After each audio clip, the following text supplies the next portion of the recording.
Mayong gabi mga kapaglaom o karong gabi ani nasab kita sa atong programa ang atong ginaatngan takna sa pagtuon.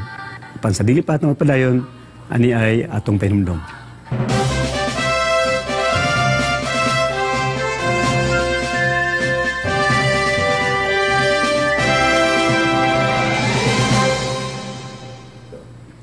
Kumusta mga kapaglaom? Karong adlaw kita tingali na busy. Paadto dito sa presinto alang sa pagbuto sa atong mga kapitan, mga kagawad, apil ang atong mga SK chairman alang sa mga batanon o ang atong mga membro sa SK. O ginaot nga atong nahimo kini ubanan ang pagampo kay tungod nga kini nga bulaton may gala sagrado kini no. O bitaw nga ang ginatawag nini is sanctity of the ballot no. Ang baluta adunay pagka adunay kinaiya nga angay natong ampingan mo itong sanctity no sama sa pulong nga sabat no sanctity of the Sabbath, sanctity of marriage. Ato pa may gala dili kato tiawan usa ka importante nga obligasyon nato sa atong panggamanan sa atong gobyerno may gala sa atong nasod. Kung gusto kita kuno nga matarong ang atong pamaagi sa atong panggamanan sa magbutang tag mga tao nga adunay katakos o adunay sinseridad, adunay gugma sa pag-alagad. Po sa hinaot may gala atong nahimo kana o kita magapadayon sa pag-ampo alang sa atong mga pangulo, alang sa atong mga gadumala sa atong mga atong mga barangay no. Kay diha nagsugod ang atong gobyerno no? Sa atong barangay. No? Gani karong panahon na ato nang ginapili ang atong mga barangay chairman, atong mga kapitan. Kaniadto gina-appoint lang na sila, di ba? Apil ang mga SK chairman, mga membro ng SK or sa mga kabataan. Busa mga gala. Aniya kita sa atong programa o ako nagatimbaya kaninyong tanan, kamo mga kanunay gaatang ni ining programa. Kami nasayod nga aduna kamoy individual nga mga kasinatian sa atong lesson quarterly, atong Sabbath school lesson. Apan dinhi sa atong programa, atong ginadugangan ang inyong ang inyong insights no. You know, many heads are better than one. Busa nalipay ta may gala. Og nalipay pud ko may gala nga dili kitungod ako rosa no. Dili na ikalipay apan tungod ang atong leksyon ini nga trimester atong tema may gala may tungod sa mission. Busa di ta matinga ang atong mga discussants no. Dinhi sa atong pagtuon sa atong leksyon, mga tao nga kauban ako sa atong bulaton sa mission or Adventist mission, gani dili lamang sa atong SPUC o atong union o sa atong mga mission or conference, apil ang mga tao nga nasa SSD, ana sa uban nga mga mission nga involved kaayo. No? Ato pa doon lagi kasinatian kalambigitan sa atong mission. Basta karong gabi, o sa nasab ka pinasahi nga atong kauban karon. Although she'll be joining us by Zoom. Okay? So ang atong kauban may gala si Dr. Myla Dizon. Kaniadto or last week ang atong kauban si Dr. Abner Dizon, ang atong Interfaith Services Director sa SSD. Unsa nang Interfaith Services no? Muna siya ang departamento nga nagpangitag pamaagi nga kita makakonect maayo sa atong mga higala nga mga Muslims o mga kining mga tao po ng mga secular-minded or post-modern thinkers as we say. Manas na magala, no? Covered in ang nga interfaith services. No? Ang akong higala nga suod, si Dr. Abner Dizon. Last week, kauban na. Kauban na to. No? Karoon na po, usan na po ka Dizon. No? Iya kining asawa. No? Si Dr. Myla Dizon, o saka professor sa missiology usab sa atong seminaryo diha sa Adventist International Institute of Advanced Studies. Gani pinasay gini siya kay babae siya and of course dito siya na edukar sa missiology sa Andrews University sa Michigan, USA. Mo sa karong gabi siya pod makig-uban kanato apan sama sa imbana sila magsulti sa Tagalog no. So magandang gabi Dr. Dizon. Kumusta kayo diyan? Magandang gabi naman po, Dr. Adil, at magandang gabi rin po sa lahat. Maayong gabi. Wow. So, okay. So, we are glad that you are with us. And kami makaigsoon ng galaom nga makabatuntag different angle of perspective, no? Lahi nga panglantaw o lahi nga pagsabot sa atong leksyon with the contribution of Dr. Myla Dizon coming from the academe. No? Sa milibay ng mga semana, ang atong mga guest discussants dire, mga sama na mo nga naa sa field yun, no? Sa front lines. No? Si Dr. Dizon, ikan sa academe karon sa front line na po. No? O ganyang sawa naa sa academe. Although before that, Dr. Myla Dizon was also serving as Executive Director of the Philippine Frontier Missions. No? So doon na tayo sulad din sa Mindanao, doon na po'y PFM or Philippine Frontier Missions dito sa Luzon, na mao po lang ilang bulaton na gala, ingon sa mga communities, mga remote areas for church planting and, let's say, disciple making or discipleship training. So, anyway, magala, no? Sa di pa ta magpadayon, atong Panginoon na ang tabang sa Ginoo, pinagi sa pag-ampo, ako maglumala sa pag-ampo, magala. O Diyos, miabot ng takna sa among pagtuon, o sa ka-importante nga panahon, diin kami makabaton sa imong pagtulunan, sa imong paggiya kanamo, labi ni Ginoo, kung unsaon na mo paghimo sa imong bulaton, unsaon na mo pakiglambigit sa imong misyon din sa kalibutan, o sa paagi ni Ana, kami usab madasig sa among espirituhanong relasyon diha kanimo, kung sa among sikataw, o sa karong takna Ginoo, ang ginapangayo imong paggiya, ang imong balang espiritu nga mo imong bukas sa mga huna, magapahumok sa mong kasing-kasing na tanan na mong pagbatbaton o pagasusihon sumala sa kaalam nga imong ginatanyag sa imong katawhan o sa amo ka nang ginaangkon karon nga Ginoo uban ang pagpasaylo sa mong kalapasan hinluoy kami Ginoo aron ang among pagsabot uyon sa imong hunahuna imong ipangayo sa ngalan ni Kristo Jesus. Amen. Okay, mga higala, no? Just a little review. No? Last week, atong gitunan ang kinaiya ni Abraham. No? Sa atong mga Muslim nga igsoon, Ibrahim. No? Now, doon ay tulo ka kinaiya nga gihisgutan diha, no? Nganong siya nagmalampuson sa iyang misyon. No? First, Abraham was a man of what? Hospitality. No? Kini atong pagka-maabi-abihon diha, importante ni sa atong paghimo sa atong misyon. No? Okay, in that way, makakonekta sa mga tao. No? We make them feel at home with us. Second, he was also a man of love. No? Ang gugma, anaa sa iyang kasing-kasing, sa iyang pagpakisandurot sa iyang sikataw. Ikatulo, he was a man of prayer. So these three, no? Hospitality, love for people, and prayer. Morning, kinahanglan. But there is another, kinaiya ni Abraham. No? Doon na pa sa kabutang nga, anak ng Abraham nga atong tunan. No? What is that? No? Ang iyang pagka-submissive. No? His willingness to submit to God's agenda. No? Bisan pag ginadala siya, bisan asa sa pagtuon, huwa siya masayod, hain sa dada, apan si Abraham nagsunod na kita, no? Iyang gibiyaan ng iyang comfort zone. So he was indeed submissive, no? Muna yung espiritu iso niya atong tunaan, if we are in God's mission, we must also learn submission. So karong gabi, atong tunaan sugod kining excuses to avoid mission. No? At tinignan ko ito, Dr. Dizon, makaikson na, sorry, magtinagalog ko sa aron ma-enhance na ko ang participation ni Dr. Myla Dizon. No? At tinignan ko sa dictionary kanina, I'm sorry, yeah, anong ibig sabihin, anong Tagalog nitong excuses, no? Nakita ko ay mga dahilan or palusot, sabi niya, palusot upang tayo ay maka-avoid, ano yan, ano yan? Ano yun, Dr. Dizon? Yung avoid sa Tagalog?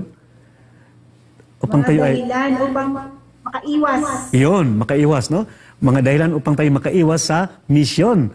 Palusot. Ibang, ang nagustuhan ko yung word is palusot daw. That means, mga dahilan talaga, hindi talaga reasonable, no? Merong dahilan talaga, merong dahilan na reasonable. Merong dahilan na palusot lang, okay? So, anyway, Dr. Rizon, can you give us a starter, no? Of these excuses to avoid mission? Of course, our key text is found in Isaiah 6:8, no? Sa Cebuano, og nadungog ko ang tingog sa Ginoo nga nagaingon, kinsay among ipadala o kinsa ang muadto alang kanamo. Busa ako mingon, ani ako ipadala ako. Okay, yun ang Cebuano version ng ating key text for this week. So, Dr. Myla, what can you say as a starter? Kasi yung pagdating sa pagmimisyon, there is an assumption na everyone is obedient to the call of God, no? Pero yung story ni Jonah is a classic example of the opposite. At yun yung parang tinatamaan tayo. Kasi ang natural natin bilang human beings as a result of sin is to be disobedient. At ipinakita yun ng istorya ni Jonah.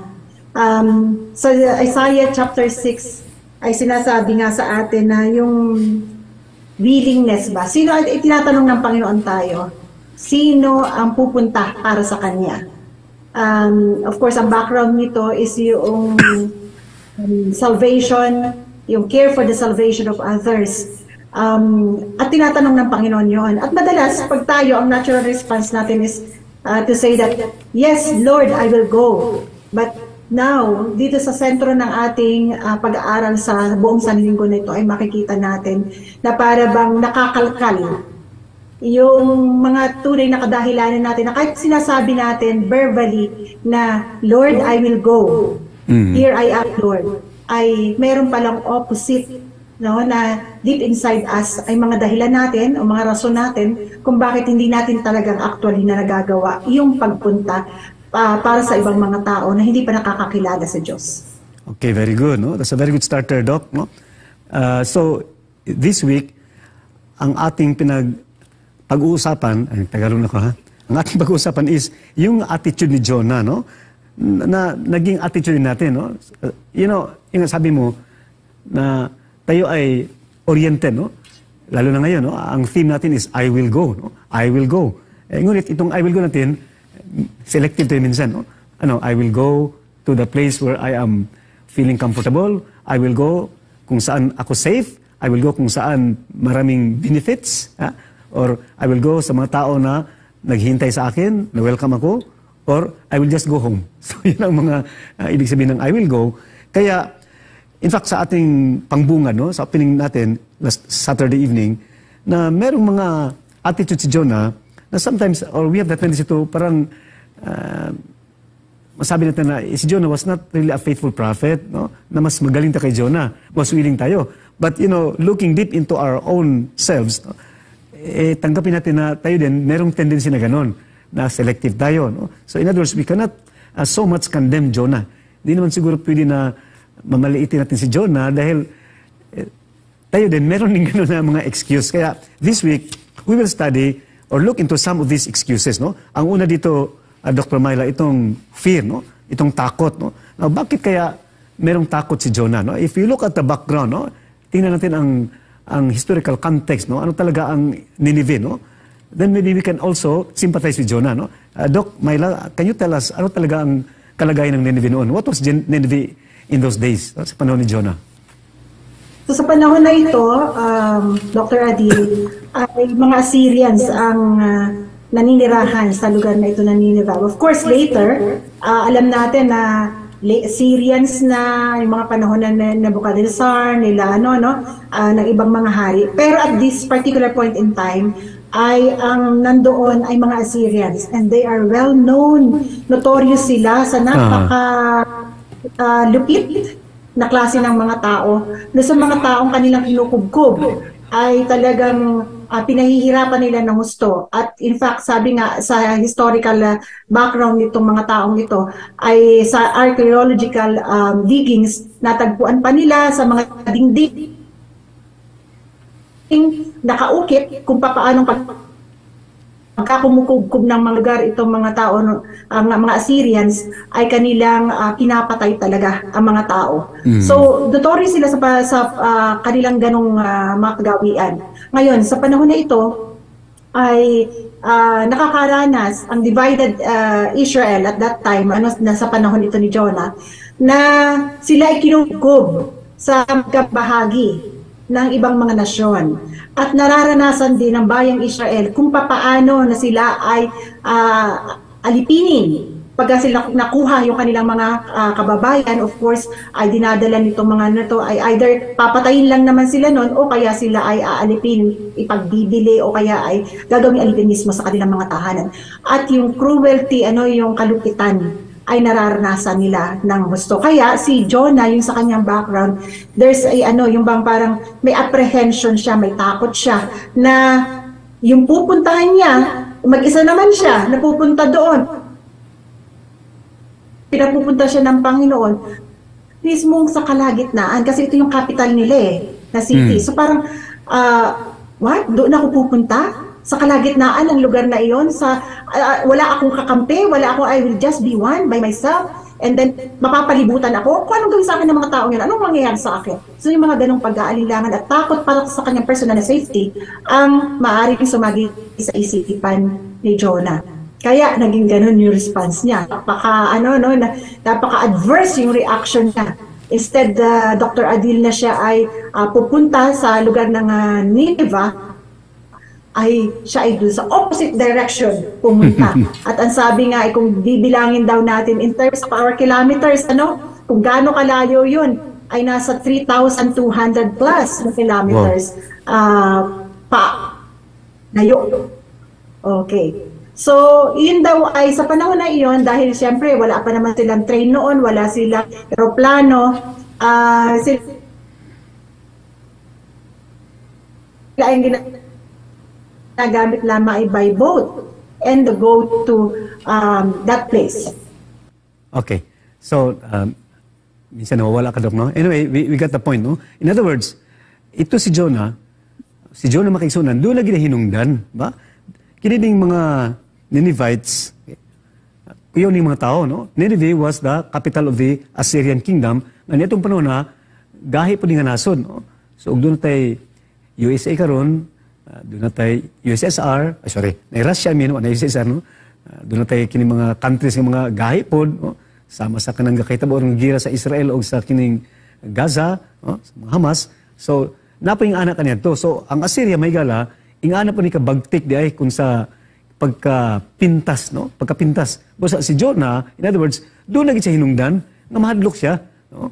Sa ito pa, ipadala lang kung Ginoo bisan asang dapita, ayaw lang sa Nineveh. Amo na, matuloy pa ni Dr. Myla Dizon, opposite yun, bali, no? Dito sa gipada sa dining nasod, dito sa adto sa pikas, no? Sa ito pa, ang iyang reaction very adverse, no? Baligid kayo, no?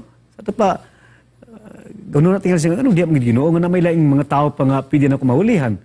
So in other words, din ato makita may gala nga doon na day hinungdan gyud nga alang kanako reasonable. Okay? So ang sinasabi ko, Doc, no, meron palang dahilan talaga, no, na valid sa akin, valid, ngunit was God also unreasonable? No? Mangyari ba minsan na ang Panginoon ay unreasonable sa kanyang mga pinapagawa sa atin o sa mga lugar na saan tayo ipapunta, you know? I'm sorry for that. Kalupit-lupit akong Tagalog zone, okay? Nakalimpot, dugin ako na human sa Pilipino. So anyway, Doc, what can you say? Is God at times unreasonable in His call, in His expectation from us in doing mission? No, definitely not. Kasi siya din mismo may sabi sa Isaiah, no? Nang sabi niya ay, come, let us reason together. Can you imagine a God na in His level, no, na napakataas niya sa atin, tayo creatures lamang. And yet, He will say to us, come, let us reason together. Willing siya na makipag-dialogue sa atin, makipag-reason out. Kung ano man, yung ating especially din sa case na ito, because it's excuses, no, ano yung mga kadahilan na natin, bakit hindi tayo tumutuloy sa, come, let us reason together. And that's why I think, no, itong study natin for this week na specific sa story ni Jonah is very applicable sa atin. Kasi willing ang Diyos, it's not just the story of the Assyrians, yung mga tao na nandoon sa Nineveh. He is very much concerned about them, but He's also concerned about the relationship that Jonah has with God. Yung kanyang bilang pagiging propeta, can you imagine, these are the struggles and experiences at dinaanan ng isang propeta no, na nag-i-struggle sa pagsunod sa Diyos. So, willing ang Diyos na makipag-ugnay, makipag-reason out, at i-deal, tulungan si Jonah doon sa kanyang journey na yon, sa pananampalataya niya, para mas maunawaan niya kung paano siya susunod sa Diyos ng bukal sa kalooban. Thank you very much. No? So, anong ibig sabihin yung bukal sa kalooban? I mean, di namin maintindihan yun.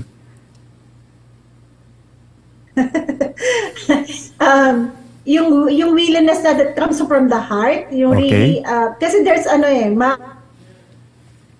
makikita natin yung sa struggle nga no, ng pagsunod, and even it's hindi naman yung kanyang naging karanasan, may map na nag-i-struggle siya how for that statement of faith to become a reality in his life. Halimbawa tayo, sa atin, madalas tayong nagsasabi sa Panginoon, Panginoon, gagawin ko ito para sa iyo. Panginoon, susunod ako. Pero yung action, hindi sumusunod. Okay? So parang ang nangyayari sa atin, yun yung tinatawag na hindi bukal sa kalooban yung ating pagsasabi. No? Nagkakaroon ng mga dahilan kung bakit. Pero pag sinabing bukal sa kalooban, may immediate action siya eh. Na it's really coming from the heart. So, I think na lahat tayo may karanasan na gano'n, na meron tayong sinasabi sa Panginoon na I will do this, and yet hindi natin nagagawa. Ito nung, Dr. Adil, nung binabasa ko yung leksyon na ito, pinag-aaralan, ay tumatama sa akin. Kasi ako, may karanasan ko din ito dahil nang una akong tawagin ng Panginoon para sa kanyang gawain. Ang magulang ko ang naging hadlang para sa akin at hindi ko alam kung paano tumanggi o hindi sumunod sa aking magulang. Pinalaki nila akong ganon. So, 1 year yon na hindi ko tinupad ang pagkatawag sa akin ng Panginoon. Tinatawagan niya ako noon sa pagkuha ng theology. Hindi po ako nakapasa at kaagad nakapag-aral ng theology dahil hindi ko magawang sumuway sa aking mga magulang. So, naintindihan ko yung pinagdaanan ni Jonah, hindi man magkaiba man ng level yon, pero still yung struggle ng isang tao kung paano siya susunod sa Diyos. Wow, thank you. No? Experience na yun, Dr. Adil. Thank you for sharing that testimony. Yeah, that's true, no? So, in other words, ang isang implication na kuha ko dito, no, is, in fact, in many times, no, God is asking us to do something which is against our will, which is against my own will, my own agenda, my own preference, no? Because, tayong mga tao, lalo kapag yung mga young people, very, very excited sa future, meron silang mga timeline, timetable, but sometimes God, interrupts, no? Pumapasok ang Panginoon at He breaks the timeline. So doon na ang nangyayari yung attitude na Jonah attitude ba? Na, Lord, bakit dito pa? Bakit doon pa? So sa atong makisunan, atong makita ba? Kini si Jonah was an unwilling prophet, no? Di sa unta willing, apan tungod kay mo may mando sa Ginoo, nahimo siyang willing. So diha na nahimo nga yung sinasabi ni Dr. Dizon na bukal ng kalooban. In other words, mga gala, no? Kumusta man ka? Ano yan? Bukal sa ating kalooban. Bukal sa ating kalooban, no? Ito pa, o sa amo na binisya, murag gabuto-buto ba, no? Murag gabuto-buto atong dughan because we are excited or we are willing, no? So, gani, din sa atong merong pinupost na question dito, no? Think back to a time when you felt strongly that God was directing you to do something that you, out of fear, really didn't want to do. And what lessons have you learned from that experience? So, meron ba, no? I know, lahat tayo meron karanasan nito, no? Na merong pinapagawa ang Panginoon para sa atin na hindi sana natin gusto gawin out of fear, no? Dahil takot tayo. So ano ang natutunan natin looking back, no? Looking back. So it's inviting us to reflect, no? Mag-isip tayo mga kapatid, no? Atong naon, doon na ba yung mga panahon nga doon yung gipahimong Ginoo, nga di ta ganahan tungod kay mahadlok ta, and then karon umulingi ta ba? Maulaw ta, or magmahay ta, or nakonsensya ta. Okay, so muna may galan. So, in other words, usa sa mga dakong hinungdan, nganong kita magpalusot, sa Tagalog, no? Palusot, or himuong babag nato is kining kahadlok. No? Which is, again, sa ako, it is realistic, doon tayo makahadlok, doon tayo mga issues, but sa Ginoo, when He calls us into something, or to do something, tungod kay doon na say provision, doon na say plano. Okay, muna ako nakita magailang nga implication. No? Dito tayo sa Monday, Doc, no? Unless meron ka pang idagdag sa Sunday na lesson natin. Ako, may konting dagdag ako, Dr. Adil, kasi pagdating doon sa pagkatakot, no, normal sa atin, diba, sa psychological part, na yung laging nating sinisecure ang ating sarili, whether we will be safe or not, doon sa kung saan man tayo pupunta na lugar, normal sa atin na laging natin iniisip yun. Especially kung mayroon na tayong mga anak. Yes. Na parang nakasalalay sa atin yung kanilang mga buhay. Yun ang feeling natin bilang magulang. So lagi natin iniisip yung bang pinapapuntahan sa akin ng Panginoon na isang lugar na ako ay safe. Pero yung pagka talaga ang makapagsasabi sa atin na we are safe in a place. May isa akong natutunan sa isang missionary story. Mahilig akong magbasa. Tapos later on, nag-experience din namin ito sa aming buhay. Itong karanasan na ito is yung merong isang pamilya na nagtatalo ang mag-asawa. Meron call sa kanila for missions. And yung call na yun ay sila mapupunta sa jungle ng Papua New Guinea. Yan. Ay sabi ng babae, nung asawa, ayaw kong pumunta kasi hindi safe doon. May mga cannibals, may mga ganun-ganun. Nung panahon na yun. So anyway, napilitan pumunta doon. Pero dahil unhappy si Mrs., di ba sabi nga, unhappy si Mrs., unhappy ang life. So ganun. Anyway, nakapag-serve sila ng maybe 1 or 2 years, but eventually, they had to go back to the US. Ayan. At sabi, ang unang number 1 na kadahilanan is dahil yung feeling of fear, especially ng misis. Ay di ngayon, bumalik na yung pamilya. Sabi nung lalaki, kasi siya yung convicted and they should stay in Papua New Guinea. Sabi niya, pagbibigyan kita dahil yan ang iyong nararamdaman. Pero I feel that God has really called us to this place. So anyway, nung naka-go back na sila, sa kanilang pag-stay sa US, hindi pa sila masyadong natatagalan na wala pang 1 year, ay na-aksidente ang kanilang anak. So ngayon ang yung question na, saan mas safe? Ayan. And natutunan ko doon sa reflection ng missionary na yun. Nasabi, the safest place is to be in the hands of God, under the umbrella of His protection. Kasi kung wala ka doon sa umbrella ng kanyang protection, no place is actually safe. Kahit nasa nasa Manila kanyan, something can happen to you na where you will die. So actually, ang ating namang life ay nasa kamay ng Panginoon. Kaya pwede natin pagkatiwalaan ng Panginoon. Saan makarating tayo sa puntos na gano'n ng journey natin, ng relationship natin sa Kanya, that we can really trust Him with our life, na wherever He calls us to go, ay pwede natin ipagkatiwala ang buhay natin, na He is able to keep it.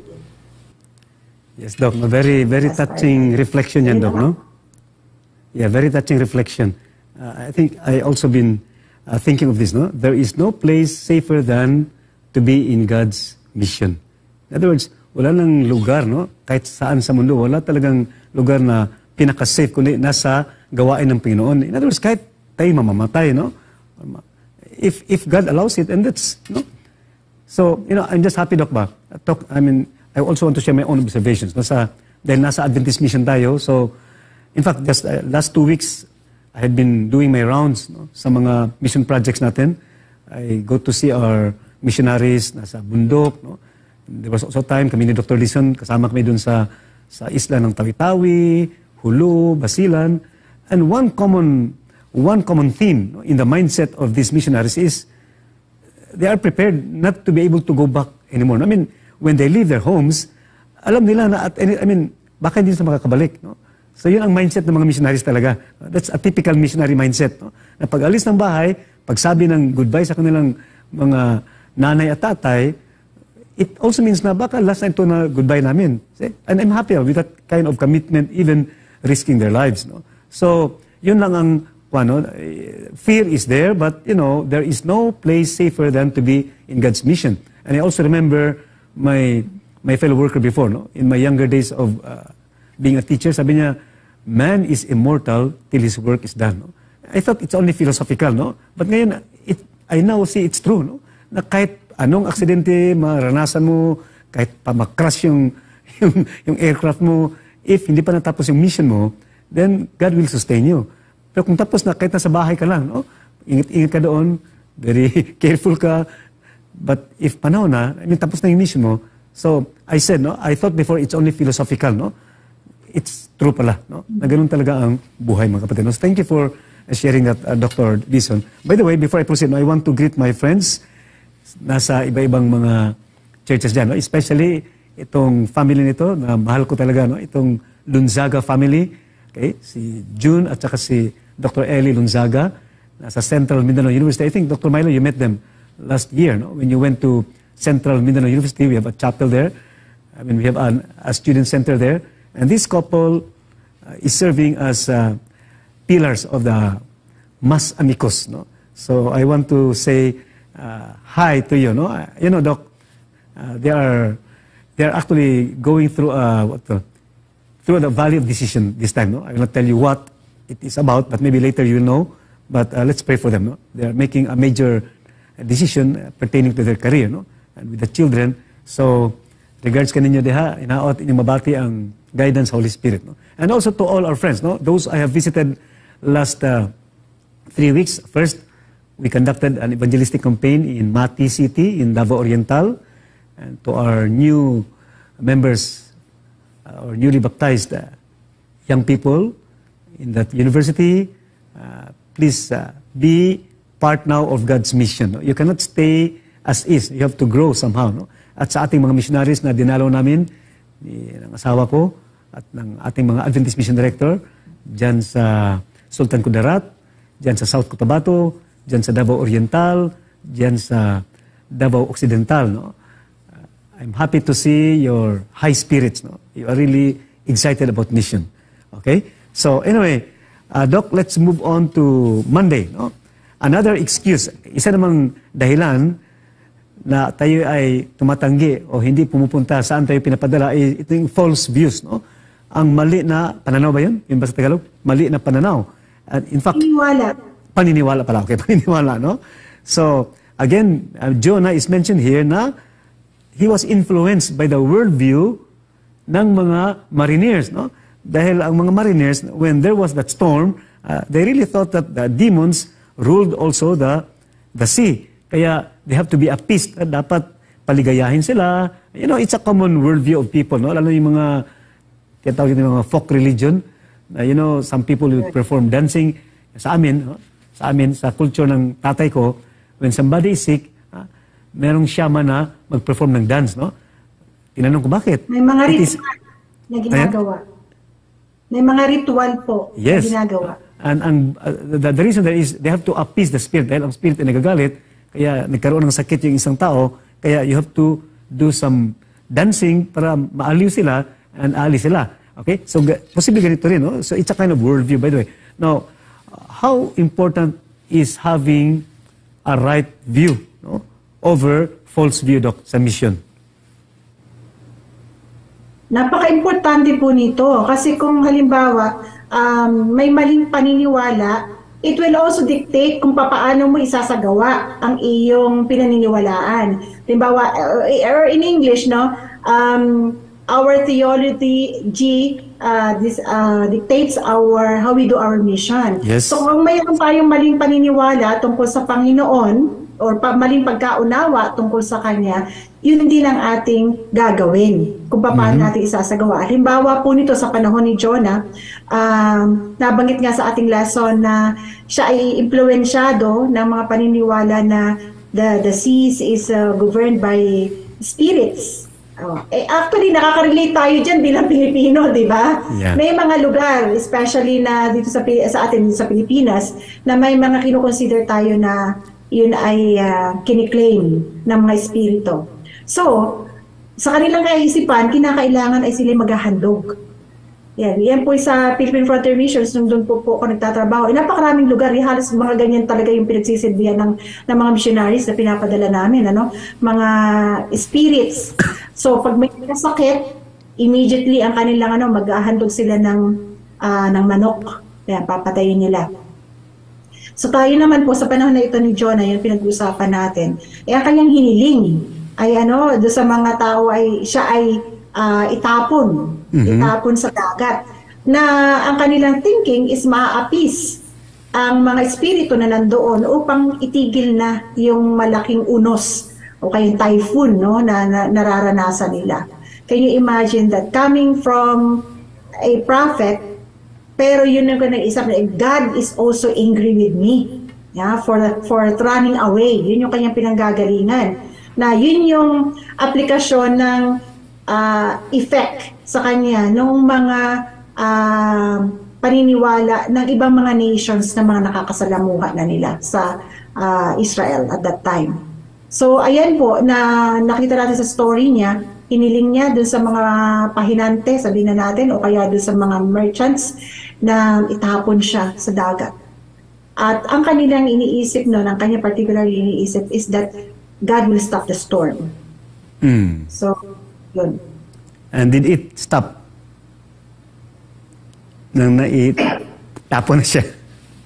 Yes, it did. Ito ay surprising din sa part ng Panginoon, ano? Meron siyang mga ginagamit kasi minsan, alam niya yung level natin yung kaya lang natin na maunawaan. So, dahil yun yung level ng understanding ni Jonah, yun ang ginamit din ng Panginoon para mas maigit na maunawaan niya. Kasi ang natural conclusion sana nito, tinapon siya sa dagat, di ba, mamamatay siya. Yun na sana ang end nun para sa kanya. And yet, pinakita ng Panginoon again and again through that experience na siya ang Diyos na mas may makapangyarihan at kaya niyang magligtas. So ang ginawa niya, pinadala niya ang malaking isda, yun ang according to the Bible account, na siyang lumulon kay Jonah. Now, siyempre doon sa una, makikita natin, okay, this is salvation coming from God. Sino ang makakagawa ng ganung bagay na isang malaking isda out of nowhere ay darating upang siya ay kuhanin at lunukin? Now, the second part of the experience again is to have that experience na paano yun ang mangyayari ngayon na sa loob ng tiyan ng isdang ito, dapat mamamatay siya, di ba? Kasi andun ang daming acid. At saka sa baho pa lang. Natural di ba? Yung natural. Naisip ba natin na paano siya makakatagal ng 3 days and 3 nights inside the belly of that big fish? Yeah. Again, ipinakita ng Panginoon na He is the Lord of salvation. Yeah. Yun. Sometimes namimiss natin doon sa story na to. Again and again, pinapakita ng Diyos at pinaparanas kay Jonah na para mapalitan yung fear niya ng trusting God. Because every time na kumbaga sasagupain ng Panginoon yung belief, yung wrong belief ni Jonah na hindi ako safe, na ako ay malalagay ako sa langanin sa peligro pagka ako ay sinunod ko ang Diyos, pinapakita ng Diyos yung opposite. Sasabihin niya, pagka nagtiwala ka sa akin, makikita mo, I will give you your salvation. Thank you. No? In fact, Dr. Dizon, sa Jonah 2:1-3 and verses 7-10, nakikita nito na merong change of paradigm shift ba yun? Change of worldview si Jonah, Kasi he realized na yung tinapon na siya sa dagat at merong malaking isda na kumuha sa kanya, it was also God's provision. It was God's providence, in other words. See? So, sa atin naman, mga kapatid, sa ato mga kaigsunan, posibleng anak po, nga baho kay sulod sa isda, apan kung maura ng paagi nga mag-change of worldview ta, mag-usap tas itong nahuna, itong panglantaw, then, buhaton na sa Ginoo. Okay. Tungod kay kita, gahig ulo, di ba? So, muna, ang usa ka butang ako natunan, there was a change of view, or even a worldview, say a paradigm shift in the thinking of Jonah, tungod sa experience niya nga, dili unta maayog yun. So, ako lang mga higala, do we have to wait? Kailangan pa ba na darating tayo sa ganun na sitwasyon upang tayo ay mag-paradigm shift? So, anyway, Doc, comment again. Kasi merong iba sa atin matigas ang ulo, di ba? Katulad ko, to be honest, I'm stubborn. In fact, I've been open about this, becoming a pastor was never part of my ambition. I mean, it's the last, probably, Marami akong other choices, But I was stubborn until I realized na I can do nothing else than to be a pastor. Wala na, I mean, so I had a change of career path, even a paradigm shift, of we say, because of circumstances, which are actually God's provisions, God's providences. Okay, again, by the way, as Dr. Myla Dizon will be saying also her comment on this, I want to greet my running partner, si Pastor Wilder Aranyon, ay naging sulads doon sa kabundukan ng Davao at naging sulads din sa Tawi-Tawi sa isla. And now he's watching. So, Pastor Dingdong Aranyo, alam mo, Dok, ngayong ngayong Wednesday and Thursday, we are going to a community that is very primitive, very remote, to give medical services. No? We have a church planted there. I mean, ang mga tao doon ay talagang very primitive, and I'm happy that now the Adventist presence is felt. No? That's why we are going there to visit them. And those of you who are going with us, no, we hope to see you on early Wednesday morning. No? I mean, i-greet ko na lang kayo, no?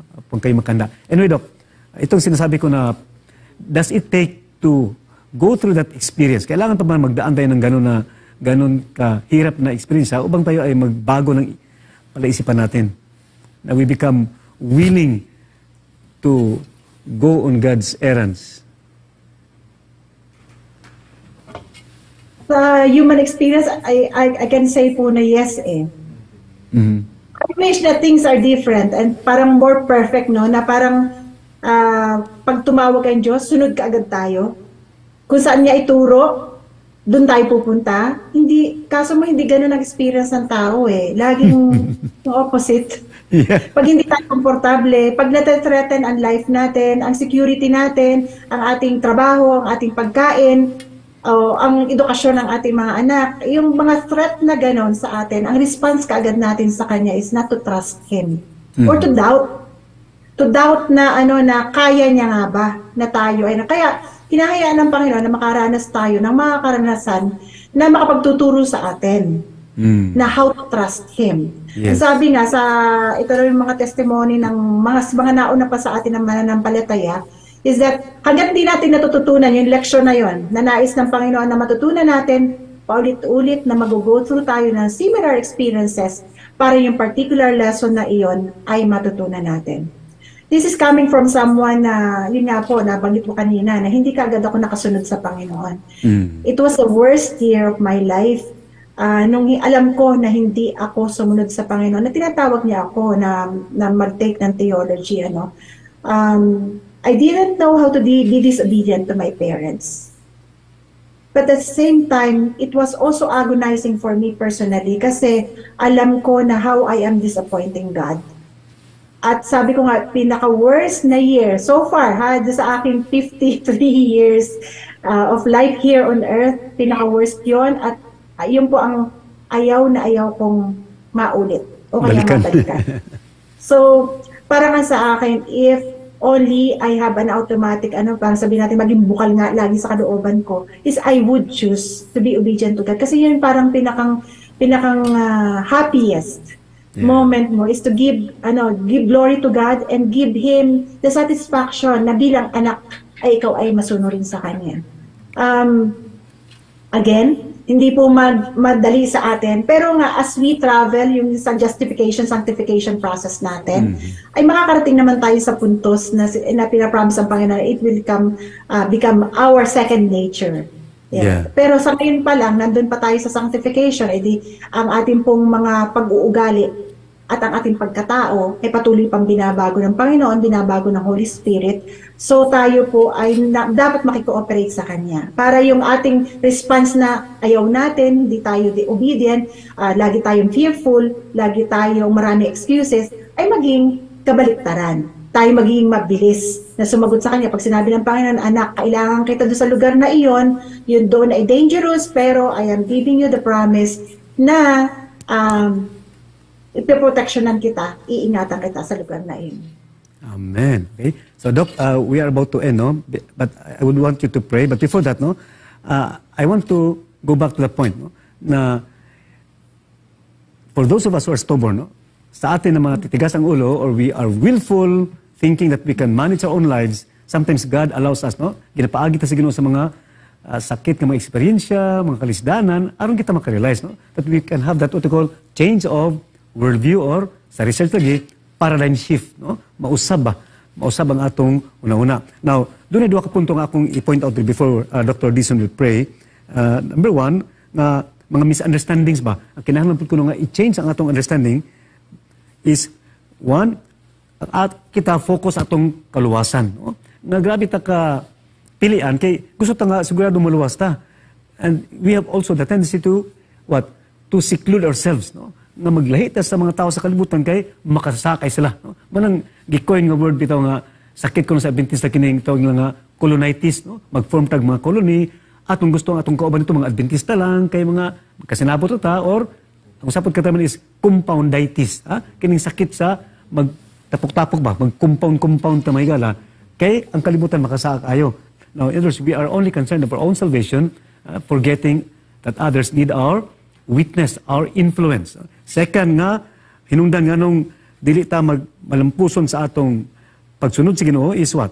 Kining Ginoo nga ang buhat sa Ginoo galipindi kanato. Amo na nga maniguro kita nga magwali ta do lagi mabutisman kay makauulaw, makauulaw. Pastor ko, sa ko dako kog katungdanan niya way mabutisman or gamay ra mabutisman. Ito ang atong equation is ang maayo nga tao daghan mabutisman. Dili na mahigala ang punto, no? Because yun diri ang kaluwasan iya sa Ginoo, ang pagkonverter iya sa Ginoo mahigala. So let's do away with this kini mga stereotypes nato, no? Na mas daghan ko mabutismo ng gwali ko, maayo gid ko man di ko magwali ka ng way klaro nga bautismo. Akong walihan ka ng klaro gyud nga bautismo. Mahigala dili na mao atong tumong niining atong mission mahigala. So these are 2 points. Matupadiri, we can plant seeds of truth, but only God can convert the heart. Tapa ato sige lagwalig son, tudlo wali.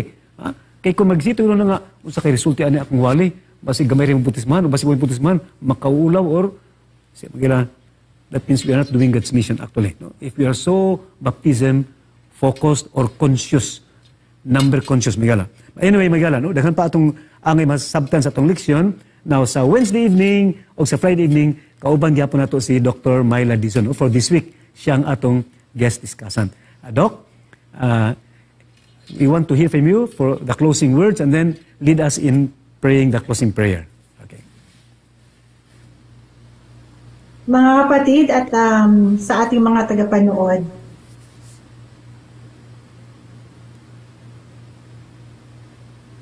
napakamahamagin sa atin, ay makikita natin iyon sa istorya ni Jonas.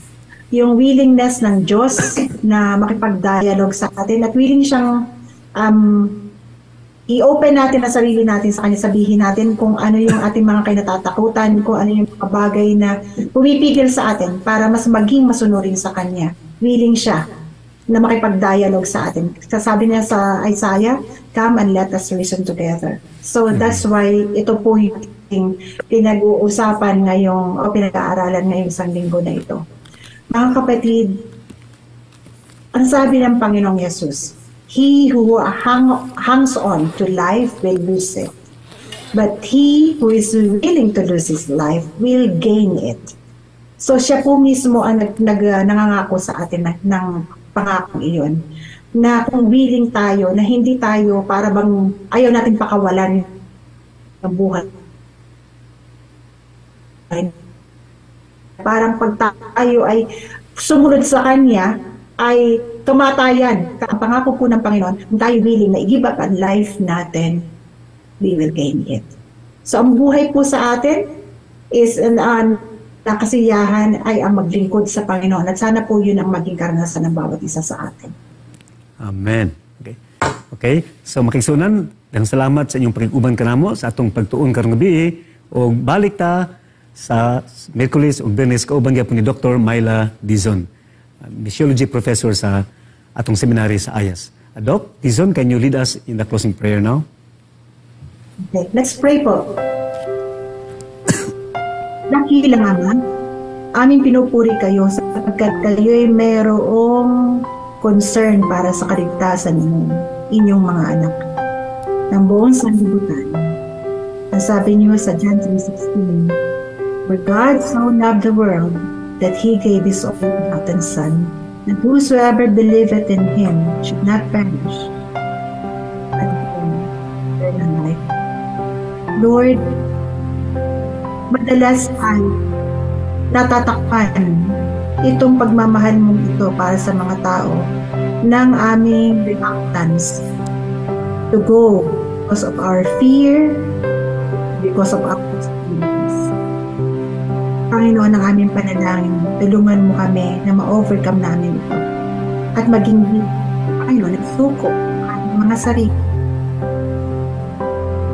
aming mga pagkatapos. takot, yung aming mga insecurities. Na kayo ay isang Diyos na mapagkakatiwalaan, na kaya niyong proteksyonan ang aming mga buhay. Kung kami ay maipapadala niyo sa mga lugar na may mga panganib, kaya niyo kaming iligtas at ipagsanggalang. Kung kami naman ay may nakatakda din na mayroong kamatayan na mararanasan dito sa lupa, may kasiguruhan din naman, Panginoon, ng buhay na walang hanggan na inyong pinangako sa amin. Tulungan niyo kami, Panginoon, na maging halalim para sa inyo. Napagpunta ng Diyos na mapagkakawalaan at kayong pinag-iisip ng ano ko ang pinakamabuti para sa bawat isa sa amin. Always have that thought on my mind and heart. Whenever you think about us, whenever you plan good things about us. Maraming salamat, Panginoon.